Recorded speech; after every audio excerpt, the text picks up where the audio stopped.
Bismillahirrahmanirrahim. Assalamualaikum warahmatullahi wabarakatuh.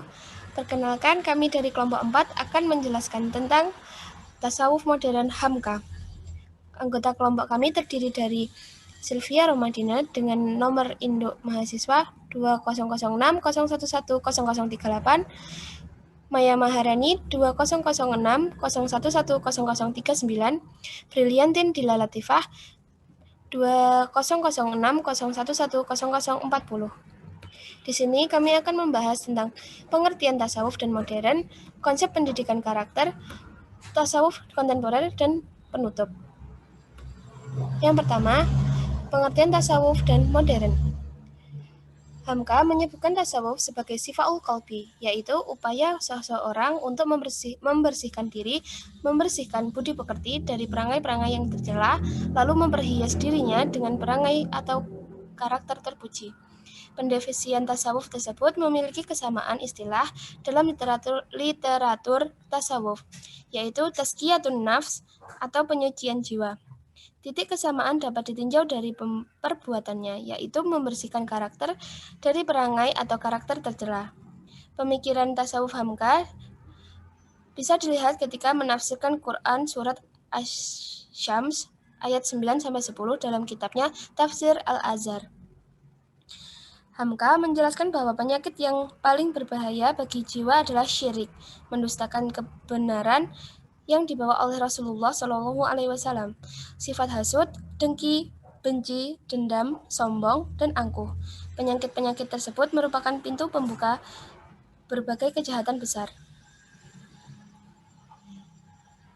Hamka dalam pendekatan tasawufnya yang memiliki basis pada koridor syariat agama atau tasawuf masyru', hal ini dibuktikan bahwa konsep tasawufnya memiliki kerangka agama di bawah fondasi akidah yang bersih dari praktik-praktik kesyirikan dan amalan-amalan yang bertentangan dengan syariat. Pendidikan karakter dalam pendekatan tasawuf modern menawarkan trilogi konsep tasawuf, yaitu tahalil, tahalil, dan tajalil. Tahalil adalah pembebasan diri dari sifat-sifat tercela.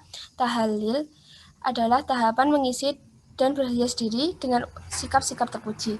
Tajalil merupakan penghayatan rasa keallahan atau dalam istilah Hamka, kelihatan Allah di dalam hatinya. Penggunaan istilah tasawuf yang diimbui dengan kata modern sebenarnya tidak bisa dilepaskan dari kedekatan Hamka dengan Muhammadiyah sebagai gerakan pembaruan. Menduduki kepentingan Hamka dalam mengetengahkan konsep tasawuf modern. Hamka merupakan lawan terhadap istilah tasawuf tradisional. Tasawuf yang ditawarkan Hamka berdasarkan pada prinsip tauhid, bukan pencarian pengalaman mukasyafah. Jalan tasawuf dibangun oleh sikap zuhud yang dapat dirasakan melalui peribadatan resmi. Penghayatan berupa pengamalan takwa, bukan keinginan untuk bersatu dengan Allah. Refleksi tasawuf modern Hamka berupa nilai kepekaan sosial religius, bukan karena ingin mendapatkan karamah yang bersifat magis dan metafisis. Keberadaan tasawuf modern adalah semata-mata hendak menegakkan karakter manusia yang sesuai dengan karakter Islam yang seimbang dalam istilah Hamka iktidal, yaitu manusia dalam kehidupan sebagai proses terbentuk budi pekerti yang baik, terhindar dari budi pekerti, kejahatan, dan penyakit jiwa atau penyakit batin. Budi pekerti kejahatan yang dimaksud adalah penyakit jiwa, penyakit batin, penyakit hati. Orang yang ditimpa penyakit jiwa akan kehilangan makna hidup yang hakiki. Hidup yang abadi lebih berbahaya dari penyakit badan. Jalan tasawuf modern Hamka adalah upaya manusia merenung ke dalam diri sendiri, membersihkan diri, dan melatihnya dengan berbagai macam latihan. Sehingga kian terbukalah selubung diri dalam timbullah cahaya yang gemilang. Hamka juga menekankan bahwa kehidupan rohani, yaitu keinsyafan, bahwa alam ini bukanlah semata-mata terdiri dari benda.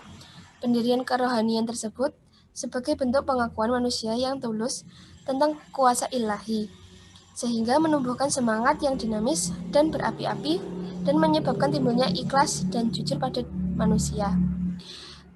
Selanjutnya, konsep pendidikan karakter dalam tasawuf modern Hamka akan dijelaskan oleh rekan saya, Sylvia. Baiklah, konsep pendidikan karakter dalam tasawuf modern Hamka ada 4, yaitu konsep ikhlas, konsep khauf, konsep zuhud, dan konsep tawakal. Pertama yaitu konsep ikhlas. Menurut Hamka, ikhlas diartikan sebagai sesuatu yang bersih, tidak ada campuran dan ibarat emas asli.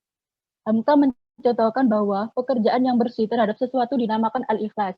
Oleh karenanya, seseorang yang mengerjakan sesuatu pekerjaan semata-mata karena mengharap puji orang lain, maka keikhlasan amalannya itu karena majikan dan untuk majikan tersebut. Hamka membentangkan lawan ikhlas adalah syirik.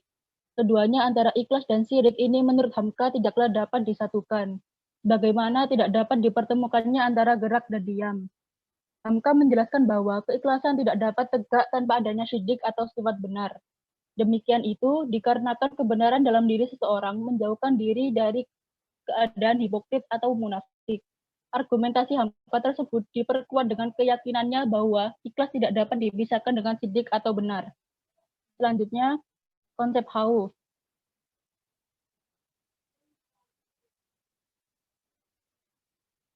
Menurut Hamka, khauf diartikan sebagai rasa takut yang timbul karena adanya azab, siksa, dan kemurkaan dari Allah. Hamka meletakkan posisi rasa takut yang ada pada diri manusia hanya kepada Allah sebagaimana dalam Al-Quran Surat Ali Imran ayat 175. Hamka juga mengakui bahwa rasa takut manusia terdapat rasa takut yang berkonotasi negatif. Rasa takut negatif tersebut dilahirkan dari sifat jub atau kemarahan yang telah diingin membeku, yaitu rasa takut karena menyangka adanya bahaya atau perkara yang tidak diinginkan. Hamka kemudian mencontohkan seseorang yang membayangkan terjadinya sesuatu yang belum pasti terjadi, baik perkara besar maupun kecil. Rasa takut yang berkonotasi negatif tersebut menjadi sebab hilangnya rasa kebahagiaan. Hamka menjelaskan bahwa hidup yang bahagia adalah hidup yang mempunyai prasangka dan pengharapan yang baik, cita-cita yang kuat, angan-angan yang teguh, dan tidak memikirkan sesuatu yang belum tentu terjadi. Selanjutnya, next. Beberapa penjelasan tersebut menunjukkan Hamka secara lebih khusus menyoroti sikap takut terhadap sesuatu yang disebut kematian. Seseorang takut mati menurut Hamka disebabkan oleh 6 hal. Pertama yaitu tidak tahu hakikat mati, kedua tidak insyaf kemana kita pergi sesudah mati, yang ketiga yaitu takut kena siksa, keempat tidak tahu kemana diri sesudah mati, yang kelima yaitu takut sedih akan meninggalkan harta, dan yang keenam yaitu takut sedih karena meninggalkan anak. Hamka juga memberikan solusi bahwa rasa takut tersebut harus dilawan dengan pemahaman yang benar terhadap hakikat kematian secara menyeluruh. Artinya, orang mesti memiliki ilmu yang benar mengenai proses kematian dan akhirnya dari perjalanannya. Next. Konsep zuhud. Zuhud yang benar menurut Hamka adalah tidak perhatian kepada yang lain kecuali kepada Allah. Hamka menggambarkan bahwa orang yang zuhud bukanlah mereka yang tidak mempunyai apa-apa, akan tetapi memiliki apa saja namun tidak dimiliki oleh apa-apa. Konsep zuhud tersebut Hamka mengutip dalam Al-Quran Surat At-Takasur ayat 1 dan 2.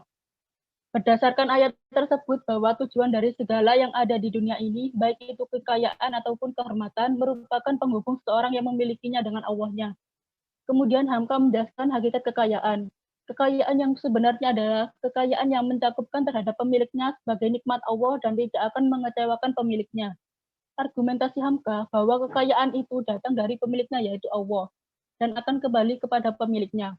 Oleh karenanya, seorang pelaku zuhud atau zahid bukannya menolak harta benda dan kekayaan serta isi dunia yang dapat menjadikan ia memudahkan amal perbuatan, sebagaimana ungkapannya bahwa orang yang zahid adalah orang yang tidak dipengaruhi harta, walaupun seluas isi dunia ini dia yang punya. Selanjutnya dilanjutkan oleh rekan saya, Bila. Selanjutnya, konsep tawakal.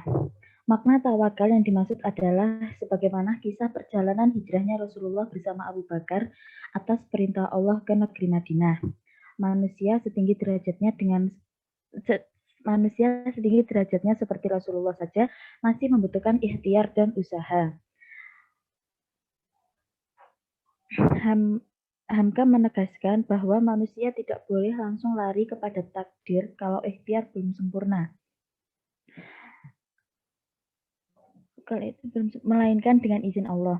Prinsip tawakal yang dibangun Hamka bukanlah tawakal yang fatalistik.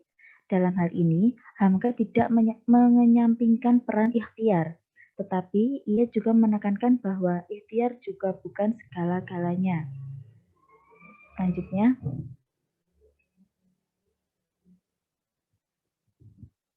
tasawuf transformatif kontemporer. Tasawuf transformatif kontemporer menunjukkan semangat untuk kembali kepada bentuk lebih positif dan kemurnian ajaran agama. Tasawuf transformatif kontemporer mengalihkan model dari sifat tasawuf individual kepada wilayah massa. Wilayah massa itu adalah masyarakat yang memiliki wadah komunikasi massa dan teknologi informasi, mengedepankan sikap kesederhanaan, kedamaian hidup, dan kedekatan diri dengan Allah melalui beberapa tahap pensucian diri, atau yang biasa disebut dengan tazkiyat al-nafs. Tasawuf transformatif kontemporer lebih cenderung menggambarkan bentuk aktual corak beragama masyarakat kota. Lanjut. Sekian presentasi dari kelompok kami.